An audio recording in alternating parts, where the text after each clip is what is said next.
गोबी, तू आजारी दिसतेस, काय झालं? खुबी, मी सोहनलालच्या मोहरीच्या मळ्यात गेले होते. तेव्हापासून माझं पोट खूप दुखतंय आणि ताप पण आलाय. आणि मला तर घरी परतण्याचा मार्गही धड आठवत नव्हता. कशी तरी पोहोचले एकदाची. खूप थकल्यासारखं वाटतंय. अरे देवा, तिकडे गेलीस तू? सोहनलालने GMHT मोहरी लावली आहे त्याच्या शेतात. तिथे अजिबात जायचं नाही. त्यापेक्षा मोहनलालच्या नैसर्गिक शेतात जा. त्यांनी देशी मोहरीची लागवड केली आहे. तो रासायनिक कीटकनाशके किंवा तणनाशकांची फवारणीही करत नाही. GM आणि HT म्हणजे काय ग खुबी? GM म्हणजे जेनेटिकली मॉडिफाईड किंवा जनुकीय बदल केलेले, आणि HT म्हणजे हर्बिसाइड टॉलरंट म्हणजे तणनाशक सहन करणारे. बियांच्या DNA मध्ये दुसऱ्या सजीवांचे जनुक घातले जातात, जेणेकरून त्यांच्या मूळ कार्यात बदल होतो. आता हे बाहेरून घेतलेल्या जनुकांपैकी एकच नाव आहे बार. याचा मूळ काय होतं तर ग्लुफोसिनेट अमोनियम नावाच्या तणनाशकामुळे तण तर मरतं, पण पीक मात्र मरत नाही. दुसऱ्या सजीवांचे जनुक म्हणजे काय?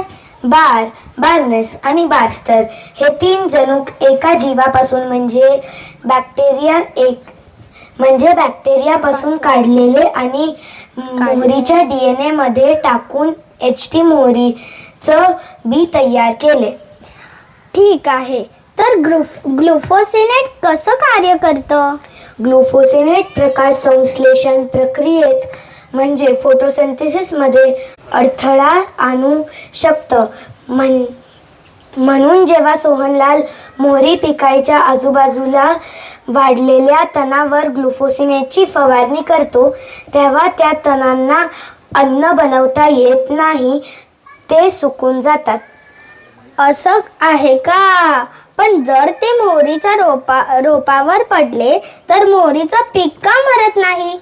कारण बाहेरून घातलेले बार जनुक आणि एन्झाईम तयार करतं, जे GM मोहरीला ग्लुफोसिनेट पासून कोणतेही नुकसान होऊ देत नाही.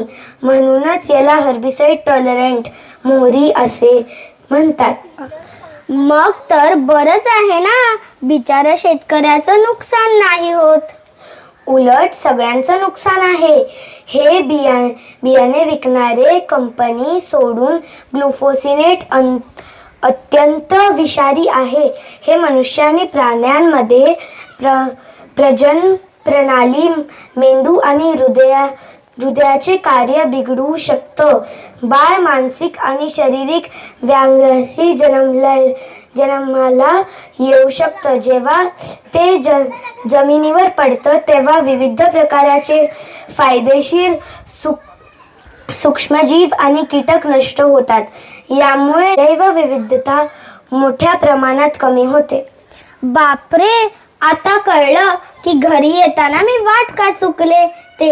हे ग्लुफोसिनेट तर सर्व मधमाशांनाही मारू शकतं आणि आपलं मध तेही दूषित होईल का ग्लुफोसिनेटने? अर्थातच असे दूषित मध निर्यात ही येत नाही. त्यामुळे मधमाशी पालकांचं मोठंच नुकसान होईल. खुबी, आता मी मरणार आहे का? नाही गोबी, घाबरू नकोस. आपला मोहनलालच्या शेतात मध तुला लवकरच बरं करेल. आता पुन्हा कधीच त्या सोहनलालच्या शेतात जाऊ नकोस. ग्लुफोसिनेटच्या विषबाधेवर उद्या कोणतेही इलाज नाही. मग फुलांचे परागीकरण कोण करणार?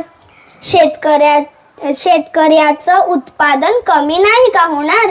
अर्थातच कमी होणार. बीटी कापसाच्या उत्पादनात तर घट दिसून आली आहे.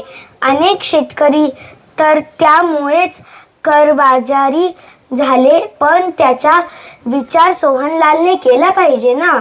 असे आपण नैसर्गिक वनस्पतीवर उगवलेल्या फुलांचे मध गोळा करूया आणि नैसर्गिक शेती करणाऱ्या कष्टकरी शेतकऱ्यांचे चांगले उत्पादन मिळण्यास मदत करूया. ऐक ना, मानवाने त्याच्या लोकसंख्येवर आणि त्याच्या आरोग्यावर जीएम पिकांचा काय परिणाम होतो याचा अभ्यास केला आहे का? छे, एकिवात नाही. उलट मी तर असं ऐकलं आहे की त्यांना शेती नष्ट करायची आहे आणि माणसाची संख्याही कमी करायची आहे. चल, काहीही हा गोबी. आधी तू सगळं कसं छान सायंटिफिकली बोलत होतीस, आता मात्र गोष्ट सांगू लागली आहेस. हो का? लवकरच कळेल तुला. हे मत पी आणि झोप आता. थँक्यू. थँक्यू.